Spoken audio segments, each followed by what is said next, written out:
L'objectif de cette dernière partie du chapitre 3, concernant bien sûr le potentiel chimique, c'est la détermination des expressions du potentiel chimique d'une substance pure ou en mélange. Toutes les expressions du potentiel chimique ont la même forme mathématique. Le potentiel chimique d'une espèce I, qui dépend bien sûr de la pression, la température et de la composition.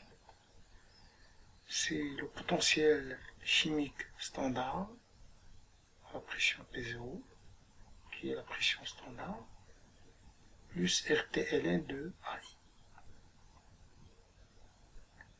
AI. AI, c'est ce qu'on appelle l'activité du constituant pur ou en mélange. Le potentiel I0 à température T, c'est le potentiel du constituant I dans son état standard. Et le potentiel μI, c'est le potentiel à la pression et à la température. Donc nous allons commencer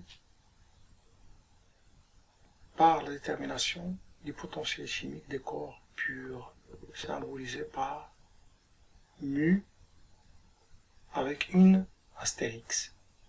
On commence par le cas d'un gaz parfait. Donc la loi des gaz parfaits, c'est PV est égal à nRT. On sait bien que les molécules d'un gaz parfait sont considérées comme ponctuelles. Les interactions sont négligeables. Pour déterminer l'expression du potentiel chimique, on doit passer par l'expression suivante. C'est la dérivée du potentiel du gaz parfait pur par rapport à la pression. La température elle est constante. C'est égal au volume molaire. Et le volume molaire d'un gaz parfait, c'est RT sur P. On obtient l'équation différentielle. Donc la différentielle du potentiel chimique à l'état pur est égale à RT sur P et la différentielle de la pression. Que l'on va intégrer entre P0 et P. P0, c'est la pression standard, c'est un bar. Lorsque cette pression est à P0, le potentiel, c'est le potentiel standard. Et lorsque la pression est égale à P, le potentiel est à la pression P et à la température T. Donc ce terme nous donne la variation du potentiel ou la différence des potentiels. C'est le potentiel de l'espèce pure à la température et à la pression P, moins le potentiel standard. Deuxième terme, c'est RT est une constante, ln de P sur P0. Avec P0, c'est la pression standard. D'où l'expression du potentiel chimique. Donc le potentiel chimique du gaz parfait pur, c'est le potentiel standard, plus un terme qui dépend de la pression. Même aux faibles pressions, il faut tenir compte de l'influence de la pression sur le potentiel chimique d'un gaz. Pour les gaz réels,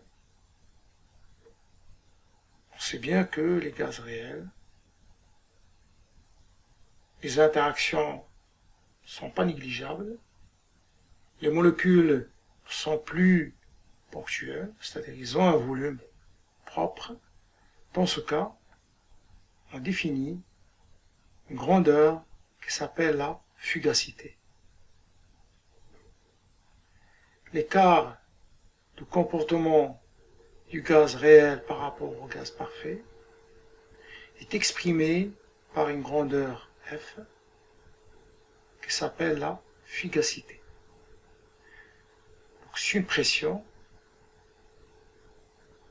mais c'est une pression corrigée. Donc la fugacité a la dimension d'une pression. Donc, cette fugacité est égale à un coefficient de fugacité et multiplié par la pression. Phi, coefficient de fugacité. Phi égale à la fugacité divisé par la pression.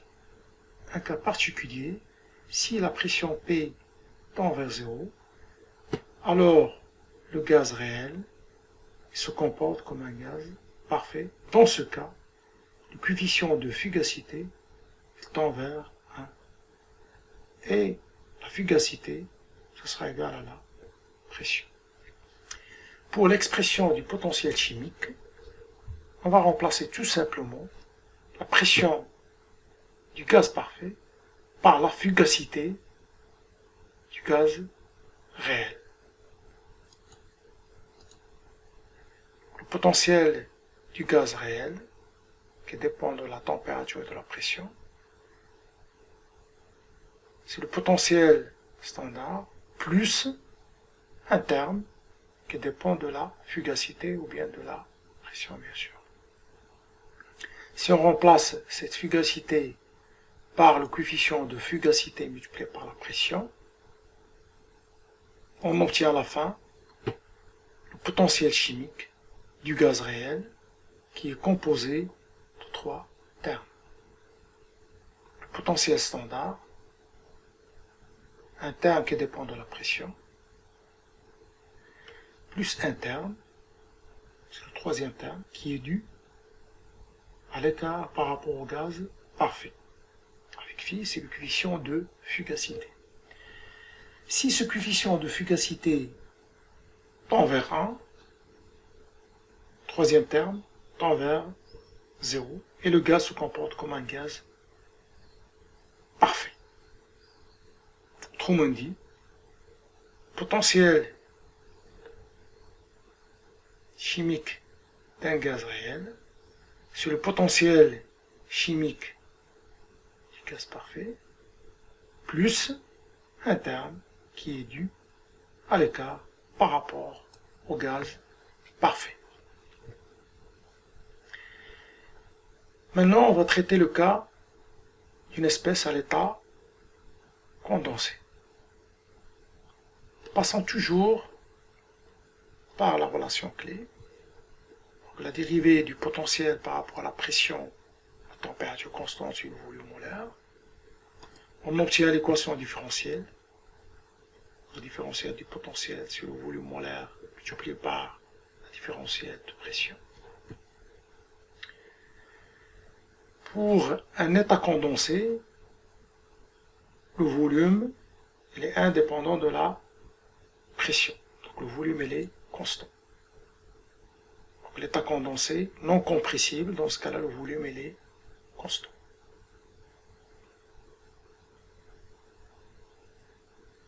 L'intégration de l'équation différentielle entre les bornes P0 et P, avec P0 c'est la pression standard, Vm c'est le volume molaire qui est constant, P c'est la pression P. Lorsque P égale à P0, le potentiel c'est le potentiel standard, et lorsque la pression vaut P, c'est le potentiel à la température et à la pression P. On obtient à la fin, et après intégration, la relation suivante. Donc le potentiel de l'espèce pure à l'état condensé, la pression P, moins le potentiel standard, est égal au volume molaire multiplié par la différence de pression. Si cette pression n'est pas très grande, on peut négliger ce terme. Ce terme-là, je peux le négliger qui tend vers... Dans ce cas-là, j'aurai une égalité entre le potentiel et le potentiel standard. On peut conclure que une espèce à l'état condensé, son potentiel chimique s'identifie son potentiel standard.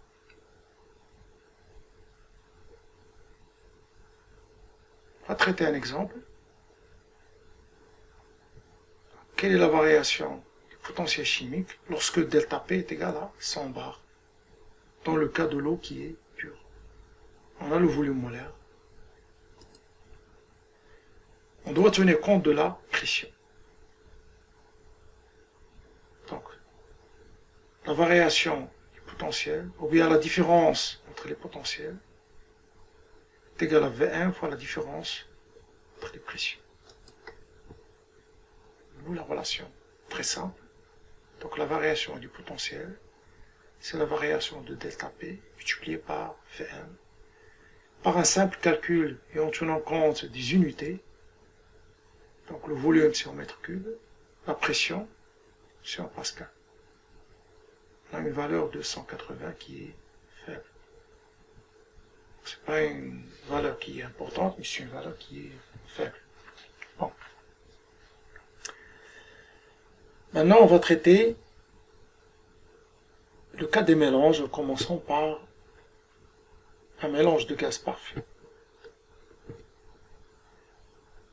Chaque gaz dans un mélange de gaz parfait, il est caractérisé par une pression partielle, PI, et par une fraction molaire, grec, I. Bien sûr, la fraction molaire, c'est le nombre de moles de l'espèce I divisé par le nombre de moles total. Et la pression partielle, c'est la fraction molaire multipliée par la pression totale. Donc, l'expression du potentiel chimique s'écrit sous la forme un terme qui dépend de la température, c'est le potentiel standard, plus un terme qui dépend de la pression partielle. Donc, le potentiel chimique d'une espèce I dans un mélange dépend de la température, la pression et la composition. Si je remplace la pression partielle par la fraction molaire multipliée par la pression totale, je trouve une expression du potentiel sous la forme suivante. Ce potentiel chimique est composé en trois parties. Potentiel standard, qui dépend de la température,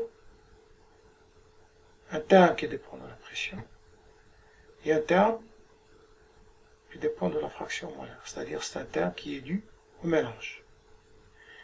Imaginez maintenant que le gaz est pur, seul dans sa phase gazeuse bien sûr. Donc cette fraction vaut 1, ln de grec est égal à 0, et le gaz, c'est un gaz parfait, pur. Autrement dit, je peux écrire le potentiel chimique de l'espèce I dans le mélange.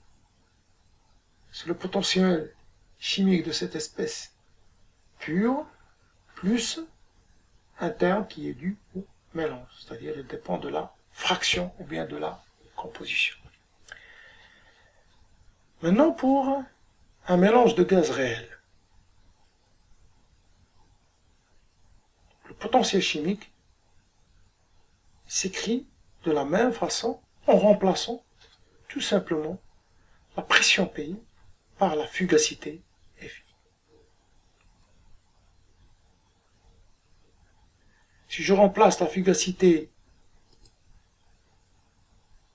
par le coefficient de fugacité multiplié par la pression partielle, de même, si je remplace la pression partielle par la fraction molaire multipliée par la pression totale, à la fin j'obtiens le potentiel chimique d'un gaz réel dans un mélange qui contient bien composé de 4 termes. Le premier terme, c'est le potentiel standard. Deuxième terme dépend de la pression. Troisième terme, il est dû au mélange. C'est un terme du mélange. Et le quatrième terme, c'est un terme qui est dû à l'écart par rapport au gaz parfait. Maintenant, je vais traiter deux exercices. Un exercice dans le cas d'un gaz réel, on va déterminer dans ce cas-là la fugacité, et un exercice dans le cas d'une espèce à l'état condensé, pour déterminer l'activité. Commençons par l'exercice 1. Donc, à une température absolue de 298 Kelvin, on veut déterminer la fugacité d'un gaz réel sous une pression de 4 bars. Le gaz suit l'équation d'état P V moins N fois B égale à nRT, avec B, c'est le covolume, c'est-à-dire c'est le volume propre des molécules. Donc B est égal à 5 10 moins 4 mètres cubes mol moins 1. Donc pour résoudre cet exercice, on doit passer toujours par la relation clé. C'est la dérivée du potentiel chimique par rapport à P en maintenant la température constante qui est égale au volume molaire, d'où l'équation différentielle suivante. Donc le volume molaire d'un gaz, il dépend de la pression. Donc il faut chercher l'expression de ce volume molaire en fonction de la pression. D'après l'équation d'état P multiplié par V moins NB est égal à nRT, dans ce cas le volume est égal à nRT sur P. Imaginez que le gaz est un gaz parfait. B, dans ce cas égal à 0, on aura l'équation d'état d'un gaz parfait. Pour le volume molaire, donc Vm, c'est V sur N, ce qui nous donne RT, P plus B. Donc je vais introduire l'expression du volume molaire dans l'équation différentielle. Et j'obtiens l'équation différentielle suivante, ou bien l'équation suivante. Donc, RT, P, D de P, plus B, D de P. À la fin, je vais intégrer cette équation entre P0 et P. Lorsque la pression est égale à P0, le potentiel c'est standard. C'est le potentiel standard. Et lorsque la pression est égale à P, le potentiel du gaz réel pur à la pression P à la température T. B est une constante, RT est une constante. Donc l'intégrale de ce terme conduit à la variation du potentiel ou bien à la différence des potentiels. L'intégrale de ce terme, c'est RT ln de P sur 0. Et l'intégrale de ce terme, c'est la différence de pression multipliée par P. Donc, autrement dit, donc le potentiel chimique du gaz réel pur, c'est le potentiel standard plus deux autres termes qui dépendent de la pression. Cette équation, elle est nommée équation 1. Par définition, je peux écrire une autre expression du potentiel chimique en tenant compte de la fugacité du gaz réel. Cette relation c'est la relation 2. Par identification des deux équations, donc les deux termes qui dépendent de la pression, sont égales au terme RT ln de F sur V0. Je vais regrouper les termes en RT ln de F P0 moins RT ln de P sur P0. Enfin, j'obtiens l'expression suivante. Donc RT ln F sur P par rapport est égal à B, la différence de pression. Donc ln de F sur P, c'est B divisé par RT multiplié par la différence de pression. Donc c'est un rapport. La fugacité par la pression. Ce n'est autre que le coefficient de fugacité. Donc F sur P, c'est l'exponentielle. B, la différence de pression, divisé par RT. Enfin, F, c'est la pression, multiplié par ce terme correctif, qui n'est autre que le coefficient de fugacité, phi. L'application numérique, donc la pression, c'est 4 bars. Le covolume, c'est 5 10 moins 4 mètres cubes mol moins 1. La pression standard, c'est 1 bar. Dans le système international, la pression doit être en pascal. Donc je multiplie par 10 puissance 5. R, c'est la constante des gaz parfaits, qui vaut 8,31 joules mol moins 1 Kelvin moins 1. T, c'est la température absolue, c'est 298.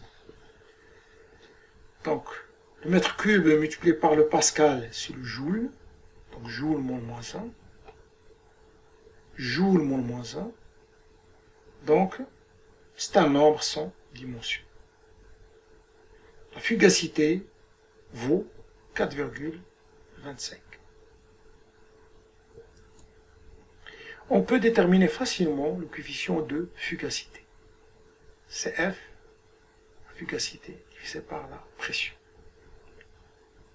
C'est 1,06. Et on constate que ce coefficient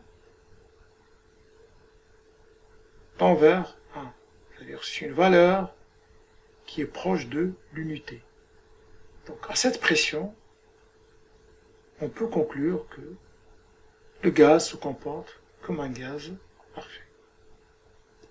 Je peux déterminer et calculer l'activité qui est égale à F, la fugacité, divisé par la pression standard. C'est-à-dire c'est 4,25 divisé par 1, ça fait 4,25. Donc ce qu'on appelle l'activité, le coefficient de fugacité, la fugacité et la pression. Bon, pour l'exercice 2, toujours à la température 298, on veut calculer l'activité de A du fer, bien sûr, l'activité A du fer, sous une pression de 10 bars. Les données, c'est la masse molaire et la masse volumique du fer. Donc le fer, c'est un solide, c'est un état condensé. Donc toujours en passant par la relation clé, c'est la dérivée du potentiel chimique par rapport à la pression maintenant à la température constante qui est égale au volume molaire. Pour un état condensé, le volume molaire il est indépendant de la pression. Donc on obtient l'équation différentielle où le volume molaire est constant. Après intégration entre P0 et P, j'obtiens l'expression du potentiel chimique du fer pur, c'est le potentiel chimique standard, plus le terme qui dépend de la pression. Je vais appeler cette équation l'équation A. Donc ce potentiel, je peux l'écrire autrement, c'est-à-dire avec une autre expression en tenant compte de l'activité.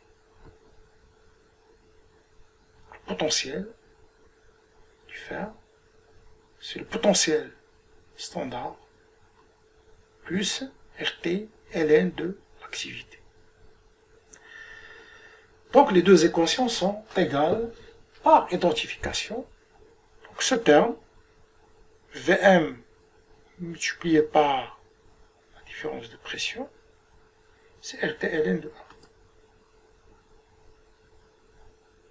1. Et à la fin, j'aurai l'expression de l'activité en fonction de Vm, P, P0, R et T.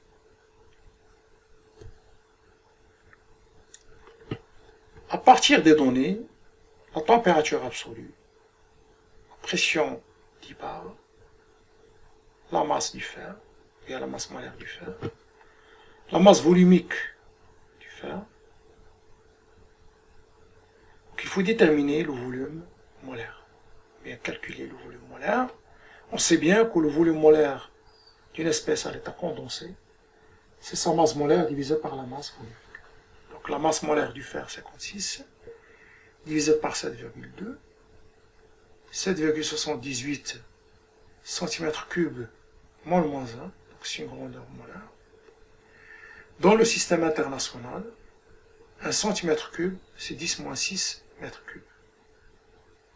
Donc le volume vaut 7,78 10 moins 6 m3 mol moins 1 dans le système international. Dans l'expression de l'activité, je vais remplacer la pression P par 10 multiplié par 10 puissance 5,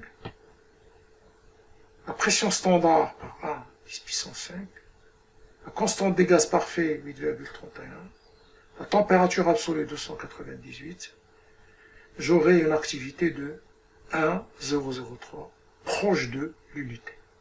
Autrement dit, la différence des potentiels est égale à RT ln de A. Le coefficient A est proche de l'unité, c'est-à-dire ce terme est proche de 0.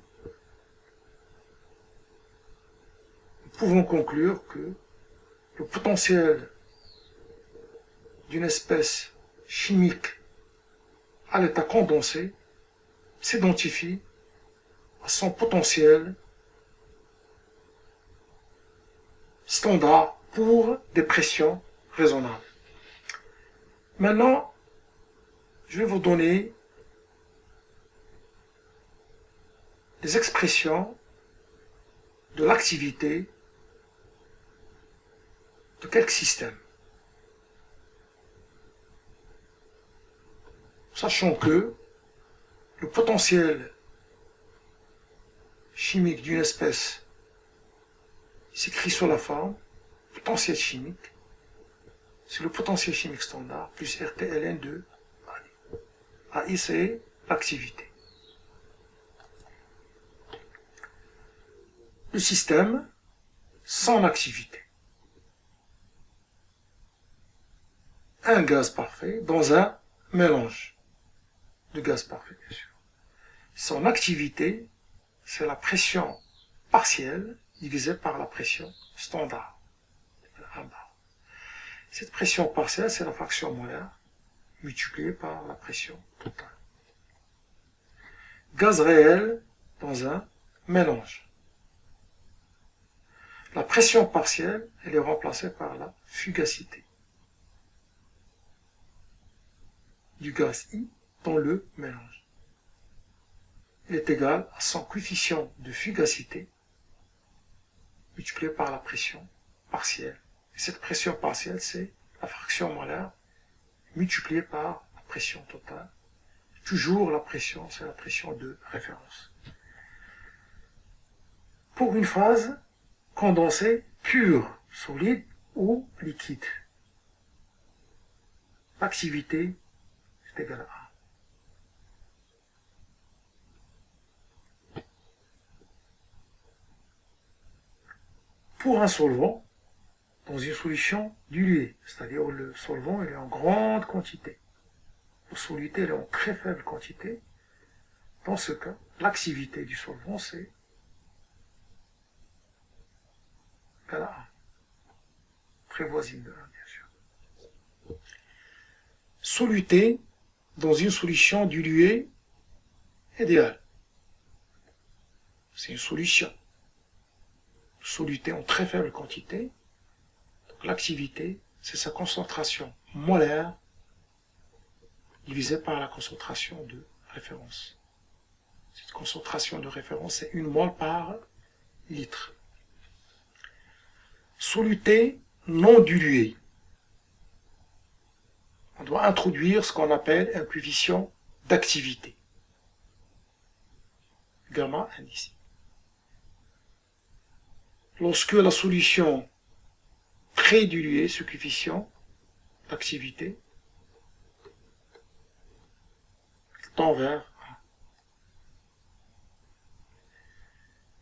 Pour un mélange, lorsqu'on parle d'un mélange, aucune espèce n'est majoritaire. Il n'y a pas de solvant, il n'y a pas de soluté. C'est pour les solutions qu'on peut différencier entre les deux espèces. C'est-à-dire le solvant en grande quantité, le soluté en très faible quantité. Pour un mélange idéal, liquide ou solide, l'activité, c'est sa fraction molaire. Donc pour les gaz, la fraction molaire, c'est Y. Et pour les liquides et les solides, la fraction molaire, c'est X. Pour un mélange idéal, c'est-à-dire les interactions, s'il existe, sont de même nature, dans ce cas, on aura l'activité, c'est sa fraction molaire. Mélange non idéal, c'est-à-dire c'est un mélange réel. Il existe des interactions, mais de nature différente. Dans ce cas-là, il faut introduire ce qu'on appelle un coefficient d'activité.